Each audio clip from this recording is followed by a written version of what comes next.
Vamos então começar a segunda parte, Instruções dos Espíritos, que são as psicografias que o Allan Kardec traz para nós. Vamos ver aqui Luís, um espírito protetor que traz os falsos profetas. Se vos dizem, o Cristo está aqui, entre aspas, né? Não corrais para ali, mas ao contrário, mantei-vos em guarda, pois serão numerosos os falsos profetas. Não vedes as folhas da figueira que começam a desbotar? Não vedes seus numerosos brotos esperando a época da floração? E não vos disse o Cristo, reconhece a árvore por seu fruto? Portanto, se os frutos são amargos, julgais que a árvore é má. Mas se são doces e salutares, dizeis, nada de puro pode sair de um tronco ruim. É assim, meus irmãos, que deveis julgar. São as obras o que precisais examinar.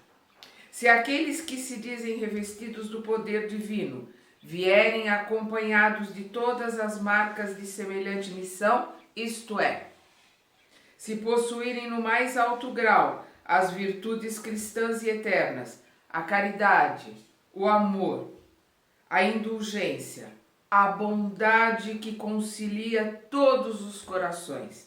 Se as suas palavras juntarem seus atos, então podereis dizer, estes realmente são os enviados de Deus. Mas desconfiai das palavras hipócritas, desconfiai dos escribas e dos fariseus que oram nas praças públicas, vestidos em longos hábitos. Desconfiai dos que pretendem ter o monopólio exclusivo da verdade. Não, o Cristo não está aí. Porque aqueles que ele envia para propagar sua santa doutrina e regenerar seu povo serão dóceis e humildes de coração, a exemplo do Mestre e acima de todas as coisas. Aqueles que devem, através de seus exemplos e conselhos, salvar a humanidade, que corre para a sua perdição, vagando em estradas tortuosas, serão acima de tudo modestos e humildes. Fugi de todos os que demonstram um só átomo de orgulho, como se isso fosse uma lepra contagiosa, que corrompe tudo o que toca. Recordai-vos de que toda criatura traz em sua fronte, mas sobretudo em seus atos, a marca de sua grandeza ou de sua decadência.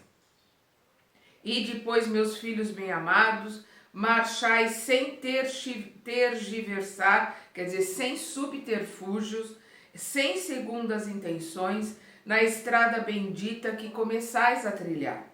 Ide sempre, sem medo. Afastai corajosamente tudo o que possa impedir vossa marcha rumo ao objetivo eterno. Viajantes, se deixardes vossos corações buscarem essa doce doutrina que vem revelar-vos as leis eternas, não ficareis, senão por pouco tempo, nas trevas e dores da provação, e irão satisfazer todas as aspirações pelo desconhecido presentes em vossa alma. Já podeis dar corpo a estes leves silfos que vedes passar em vossos sonhos, e que efêmeros podiam apenas encantar vosso espírito, mas não diziam nada ao vosso coração. Agora, meus amados, a morte desapareceu, para dar lugar ao anjo radiante que conheceis, o anjo do reencontro e da reunião. Agora, vós que cumpristes bem a tarefa impostas pelo Criador, não tendes mais nada a temer de sua justiça, pois ele é Pai e sempre perdoa os filhos desgarrados que clamam por misericórdia. Continuai, avançai sem cessar, que vossa divisa seja do progresso contínuo em todas as coisas, até que chegueis, enfim, ao feliz termo em que vos esperam todos aqueles que vos precederam. Luís Bordeaux, 1861. Aqui ele está falando dos ensinamentos da doutrina espírita que estavam começando naquela época. Ele está falando de se reconhecer aqueles que vêm enganar com a pseudo-verdade, com pseudos conhecimentos, e principalmente aqueles que querem enganar se dizendo profetas, se dizendo sábios, se dizendo capazes de ler mão, capazes de distinguir sonhos, de predizer o futuro. Nós estamos hoje construindo o nosso futuro. Nós temos diretrizes, nós temos um roteiro que foi montado no plano espiritual, mas o nosso livre-arbítrio faz com que a gente hoje, aqui e agora, esteja construindo amanhã e esteja montando a nossa próxima encarnação. Vamos relembrar o livro Os Mensageiros, do André Luiz, através de Chico Xavier? Ali nós vamos ver o que é o resultado do livre-arbítrio. Roteiros maravilhosos que foram colocados no plano espiritual para espíritos que viriam realizar trabalhos fantásticos na Terra, que enfiaram o pé na jaca, não realizaram nada, ainda acresceram dívidas que não tinham antes de vir. Por isso que é importante ler esse livro, para a gente entender o que é livre-arbítrio, o que é a capacidade que nós temos, digamos assim, de bagunçar o nosso roteiro, de sair completamente fora daquilo que nós nos propusemos a fazer. Por isso vigiai e orai.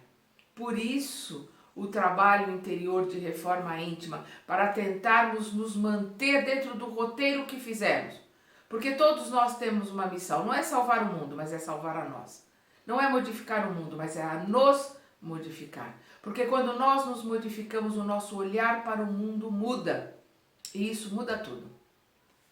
Vamos continuar aqui com uma psicografia do Erasto, né, discípulo de Paulo. Características do verdadeiro profeta. Desconfiai dos falsos profetas. Essa recomendação é útil em qualquer época, mas sobretudo nos momentos de transição, como deste momento, em que se elabora uma transformação da humanidade, em que uma multidão de ambiciosos e de intrigantes querem passar-se por reformadores e messias. Então nós vemos aqui o irmão Erasto já falando da transição em 1862, quando ele dá essa psicografia. É contra esses impostores que é preciso manter-se em guarda, e é dever de todo homem honesto desmascará-los. Perguntarei sem dúvida como é possível reconhecê-los. Eis seus sinais. Não se confia o comando de uma armada, senão um general hábil e capaz de dirigi-la. Credes que Deus seja menos prudente que os homens? Ficais seguros de que ele não confia missões importantes, senão aqueles que sabem serem capazes de cumpri-las, pois as grandes missões são fardos pesados, que esmagariam o homem fraco demais para carregá-los. Como em todas as coisas, o mestre deve saber mais que o aluno, para fazer que a humanidade avance moral e intelectualmente. É preciso homens superiores em inteligência e em moralidade. Por isso, são sempre espíritos já bem avançados que passaram pelas provas em outras existências e que encarnam com este objetivo, o de cumprir sua missão. Afinal, se não forem superiores no meio em que devem agir, sua ação será nula. Isto posto, deveis concluir que o verdadeiro missionário de Deus tem de justificar sua missão através de sua superioridade, de suas virtudes, da grandeza, dos resultados e da influência moralizante de suas obras. E deduzir também esta outra consequência. Se ele está, devido ao seu caráter, às suas virtudes, à sua inteligência, abaixo do papel que atribui a si mesmo, ou da personagem sob o nome de quem se abriga, então ele é apenas um histrião, né? Um bufão, aqueles comediantes que representavam papéis, né? É apenas um histrião de estágio inferior, que nem ao menos sabe copiar seu modelo. Uma outra consideração é que a maior parte dos verdadeiros missionários de Deus não se conhecem entre si, cumprem aquilo a que foram chamados devido à força de seu gênio e amparados pelo poder oculto que os inspire e dirija sua revelia sem terem desígnio premeditado. Numa palavra, os verdadeiros profetas revelam-se em seus atos, são descobertos, enquanto os falsos profetas apresentam-se a si mesmos como os enviados de Deus. Perdão. Os primeiros, né? Os primeiros são humildes e modestos, os verdadeiros profetas. Perdão. São humildes e profetas. São humildes e modestos, desculpa. Os verdadeiros profetas. Aqueles que vieram com a missão de ensinar. São humildes e modestos. Os outros são orgulhosos e cheios de si, falam alto e, como todos os mentirosos, parecem sempre temer não serem acreditados. Vêm esses impostores querendo passar-se por apóstolos do Cristo, outros pelo próprio Cristo, e o que é uma vergonha para a humanidade, sempre encontram pessoas crédulas o bastante para dar fé a semelhantes torpezas. No entanto, uma consideração bem simples deveria abrir os olhos dos mais cegos. Se o Cristo reencarnasse na Terra, viria com todo o seu poder e todas as suas virtudes, a menos que se admitisse, o que seria absurdo, que ele tivesse degenerado. Ora, da mesma forma que se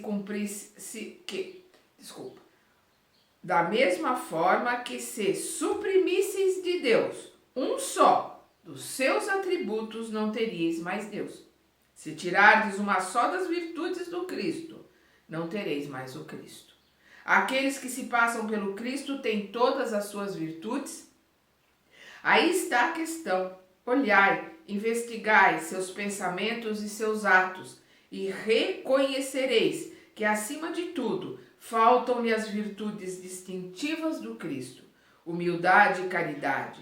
Todavia, tem o que ele não tinha, cupidez e orgulho. Percebei, além disso, que há neste momento e em diferentes países vários pretensos Cristos, como há vários pretensos Elias, João ou Pedro, e que necessariamente não podem ser todos verdadeiros. Levai em conta que são pessoas que exploram a credulidade e acham cômodo viver à custa daqueles que os ouvem. Desconfiais, pois, dos falsos profetas, sobretudo num tempo de renovação, porque muitos impostores se dirão enviados de Deus. Eles se entregam uma vã satisfação na terra, mas uma terrível justiça os espera. Sede seguros disso. Erasto, Paris, 1862. É o que mais nós temos hoje. São falsos profetas na internet. São médiuns, né, principalmente dizendo receber este ou aquele espírito, trazendo catástrofes, imprimindo medo, sendo que esses espíritos que eles dizem estar recebendo são espíritos que trazem a cura, que trazem amor, que trazem tranquilidade, que trazem paz, elevação.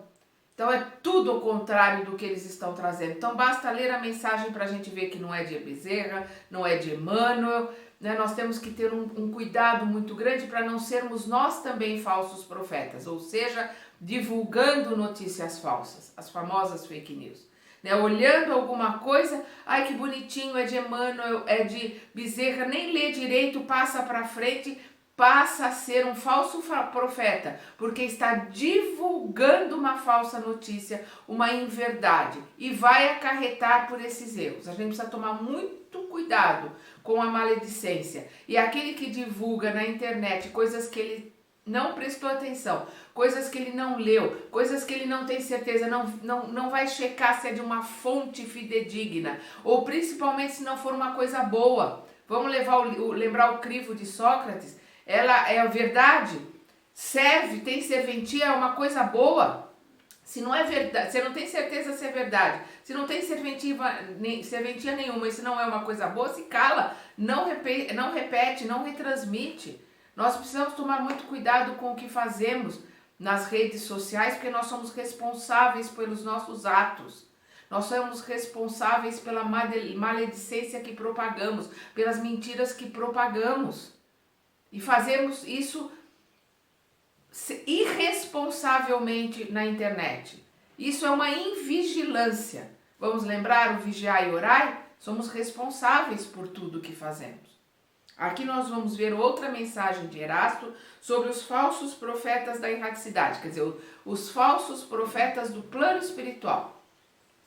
Os falsos profetas não estão apenas entre os encarnados, estão também em maior número entre os espíritos orgulhosos, que sob falsa aparência de amor e caridade, semeiam desunião e retardam a obra emancipatória da humanidade, lançando de permeio seus sistemas absurdos, que fazem ser aceitos através de seus médiuns.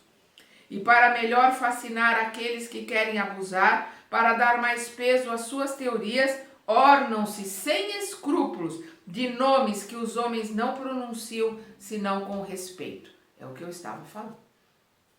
São eles que semeiam fermentos de antagonismo entre os grupos, que os impelem a isolar-se uns dos outros e a olharem-se com maus olhos. Só isso bastaria para desmascará-los, pois agindo assim, eles mesmos negam formalmente o que pretendem ser. Cego, pois são os homens que se deixam cair em tão grosseira armadilha. Cego são aqueles que se deixam cair nessas armadilhas grosseiras. Basta uma leitura mais atenta para a gente ver que não é aquilo que se diz ser naquela mensagem. Mas há muitos outros meios de reconhecê-los. Espíritos da ordem a qual se dizem pertencer devem não só ser muitos bons, mas além disso eminentemente racionais.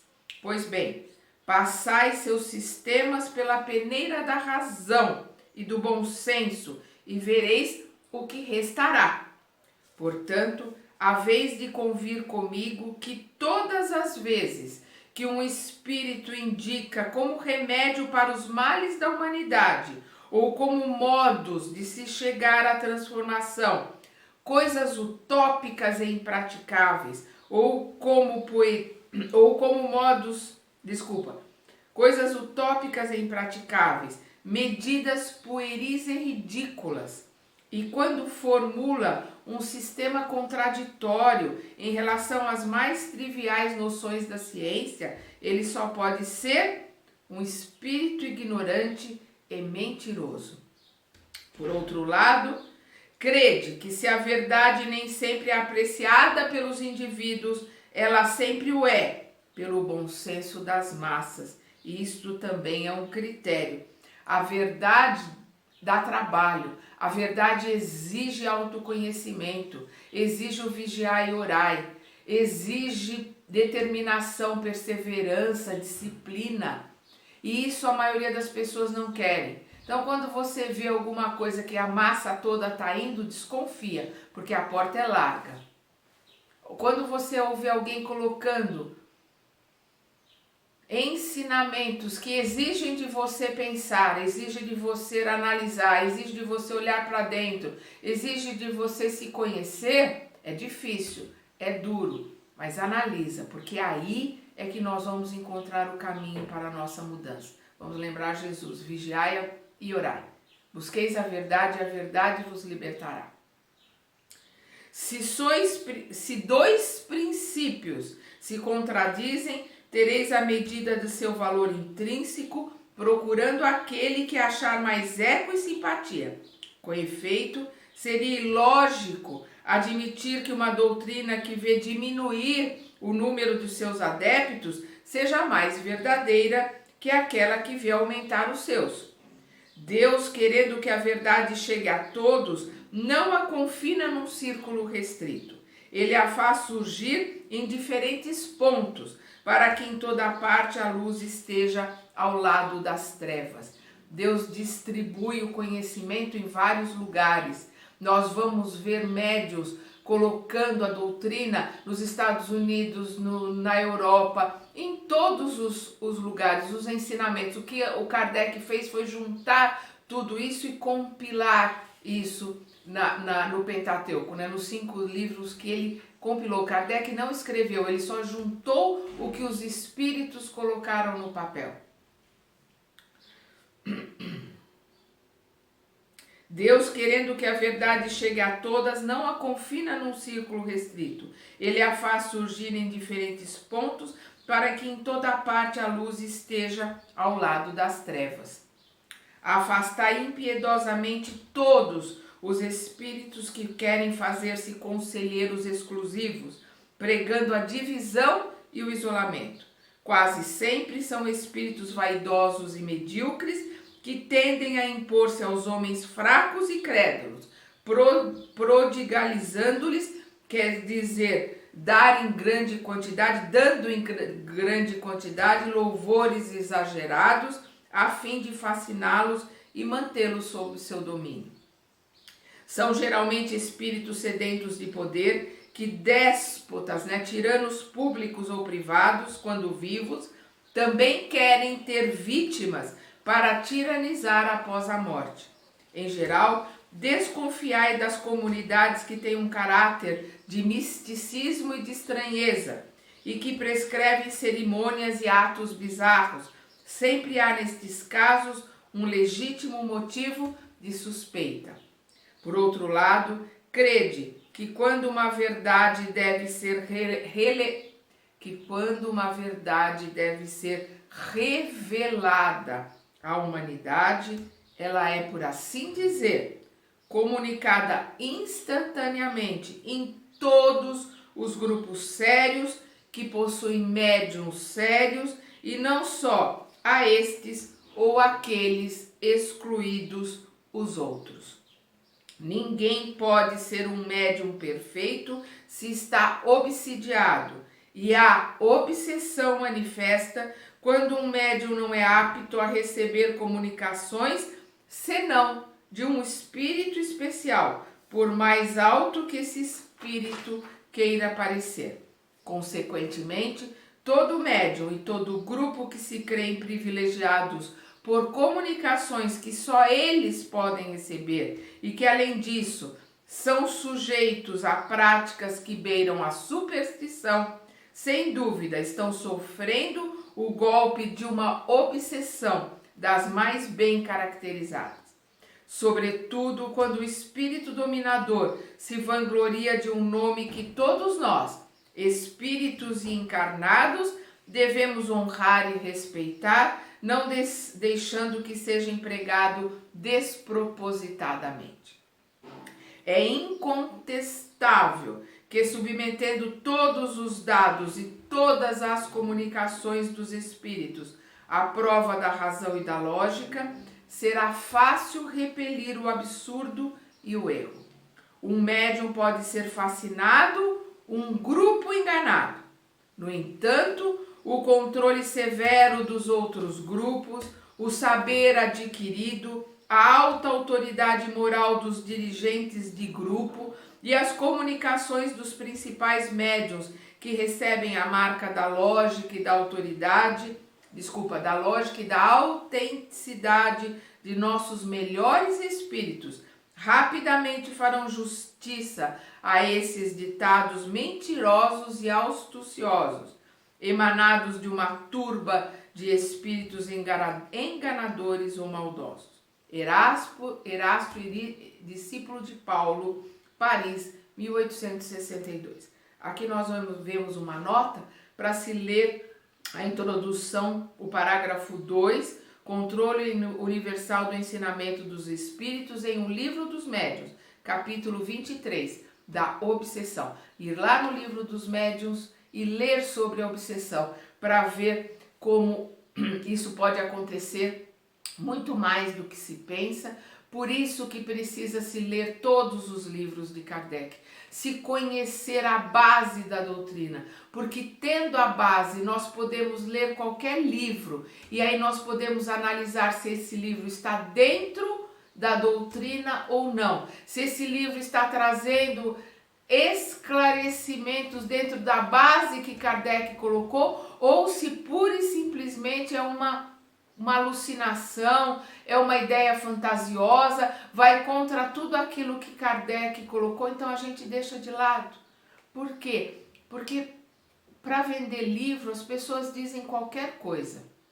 Para aparecer, todo mundo se veste de pavão e nem se presta atenção no ridículo que está fazendo. Colocam palavras na boca de Chico que a gente sabe que Chico jamais seria capaz de dizer. Colocam ideias que Chico nunca teve. E aí a gente vê proliferar na internet ideias e colocações. Não, Chico falou comigo em particular. Tomem muito cuidado, porque tudo aquilo de importante que Chico quis colocar para nós, ele colocou claro, colocou nos livros, colocou nas reuniões para que todos pudessem ouvir e para que todos pudessem comentar. Tenham muito cuidado com as fake news e com os falsos profetas que estão proliferando aos montes na internet. Vamos aqui a Jeremias e os falsos profetas, uma psicografia do espírito Luiz. Vamos lembrar que o profeta Jeremias viveu mais ou menos em 646 antes de Cristo. Nós vamos falando aí de 600 anos antes de Cristo. Eis o que diz o Senhor dos Exércitos.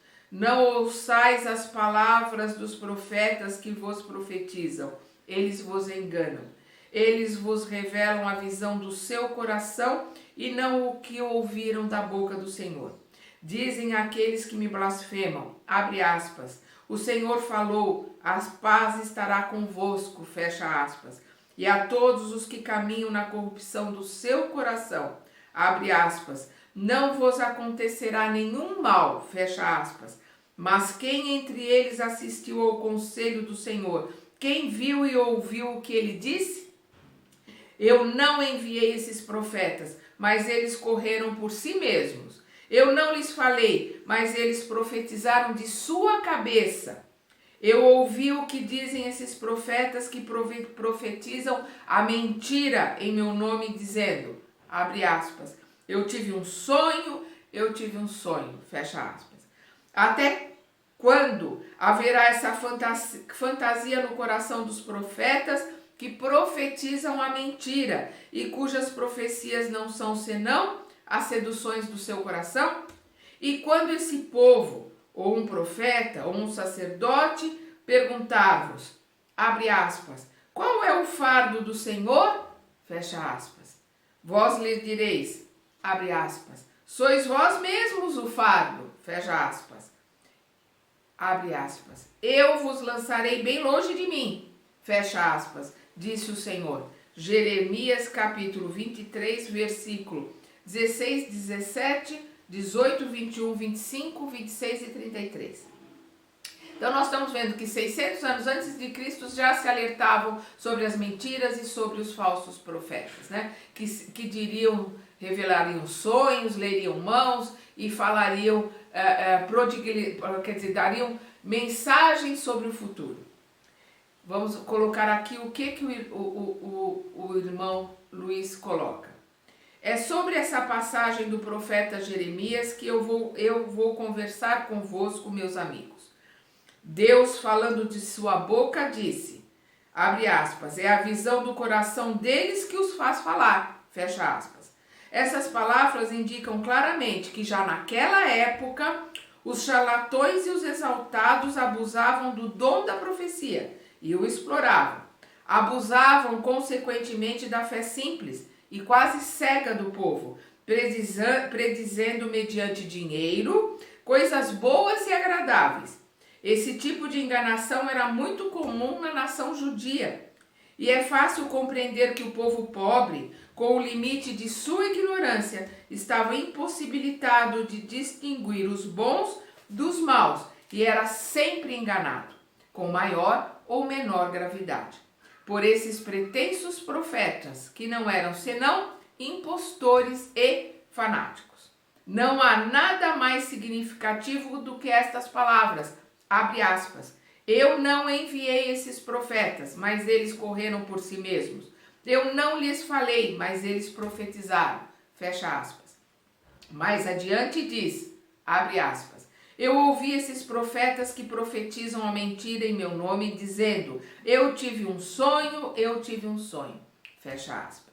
Ele indicava assim um dos meios empregados para explorar a confiança que se tinha neles. A multidão, sempre crédula, não pensava em contestar a veracidade de seus sonhos ou de suas visões. Achava tudo isso natural e sempre convidava esses profetas a falarem. Antigamente tinha esse hábito, né, principalmente entre os judeus, de ter um sonho e buscar alguém para dizer o que aquele sonho significava, né? Vamos lembrar lá a história de José no Antigo Egito, que passou a ter grandes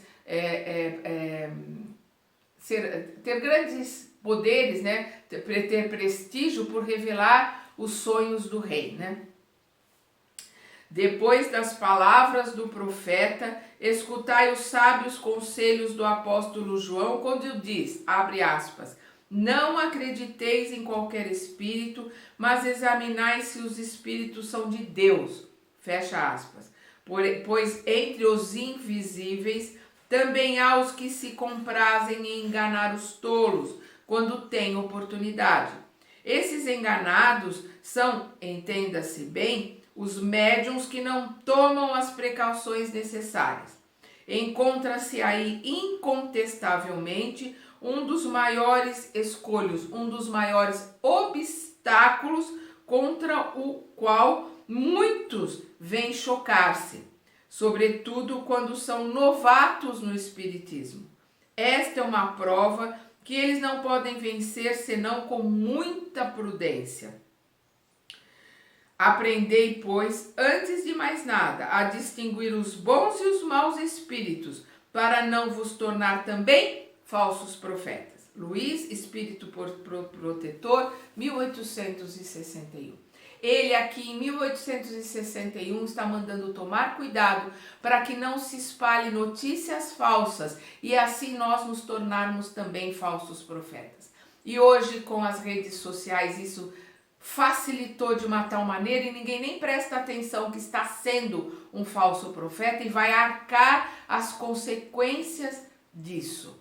Nós estamos vendo aqui a colocação de se tomar cuidado desde 600 anos antes de Cristo com os espíritos zombeteiros, aqueles que enganam os médiuns que não têm cultura. Cultura que eu digo é conhecimento da doutrina, que não sabem como as coisas funcionam, não percebem que estão sendo enganados, que estão fascinados por aquele espírito que os está enganando, porque eles estão ali, né, se comprazendo um com o outro, um que está ali orgulhoso de receber o fulano de tal, e aquele espíritozinho desencarnado que quer se passar pelo fulano de tal para sentir-se poderoso, para poder espalhar as suas ideias enganosas.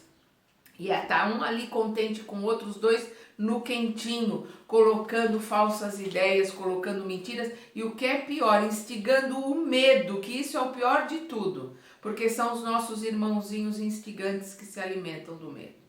Então, para podermos analisar se alguma coisa é verdade ou não, temos que ter base sólida.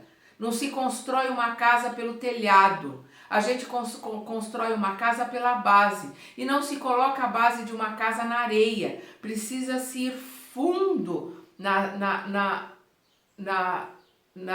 bases, na laje. Nós temos que construir bases sólidas, aprofundando, né, as colunas que vão sustentar a casa até encontrar uma rocha. Aí quando presa na rocha, essa casa vai ser sólida. Ela pode ter um abalozinho, ter uma rachadura, vai-se lá e conserta a rachadura.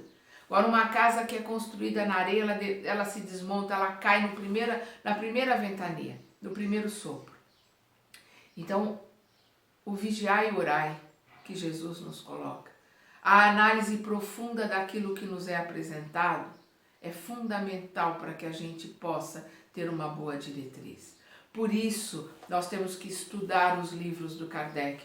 Por isso que nós temos que estudar os livros que o Chico nos deixou. Não é só ler, é estudar. Principalmente André Luiz. Nós temos quase toda a obra no nosso canal. Está faltando pouca coisa para terminar a obra de André Luiz. Emmanuel.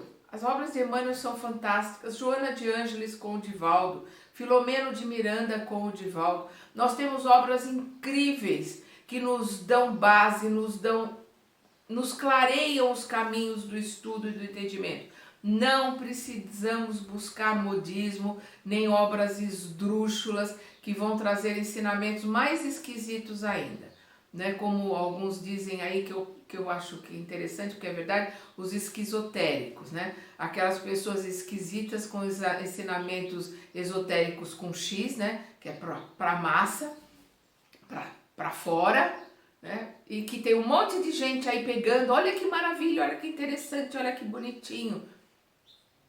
Ouvi pessoas colocarem, não, porque precisa atualizar Kardec. O dia que a gente entender tudo aquilo que Kardec trouxe, Kardec não escreveu nada, são poucos pontos, obras póstumas. Na Gênesis nós vamos encontrar alguns pensamentos, algumas conclusões de Kardec, mas praticamente na obra toda, Kardec só junta as respostas que os espíritos deram. E ele teve como cientista o cuidado de fazer a mesma pergunta para vários médiuns em vários lugares do planeta. Na Europa, nos Estados Unidos, em todos os lugares, ele mandou as mesmas perguntas, recolheu as respostas e viu aquelas que as respostas eram iguais. Então, portanto, se vários espíritos e vários médiuns em diferentes lugares deram a mesma resposta, é porque aquela resposta era verdade. E ali ele juntou o livro dos espíritos, o livro dos médiuns. Ele compilou através do Espírito de Verdade, que é uma pleiade de espíritos que falam em nome de Jesus. Ele compilou esses ensinamentos que o Espírito de Verdade foi juntando e separando e montou o Evangelho segundo o Espiritismo com as psicografias que foram separadas. Depois nós vamos ter o livro O Céu e o Inferno e depois nós vamos ter a Gênesis. E assim nós temos os 5 livros que Kardec nos deixou. Precisamos estudar os 5. Vamos continuar estudando e aprendendo no próximo capítulo desse livro que Kardec juntou aqui os ensinamentos para nos trazer, que é o Evangelho segundo o Espiritismo.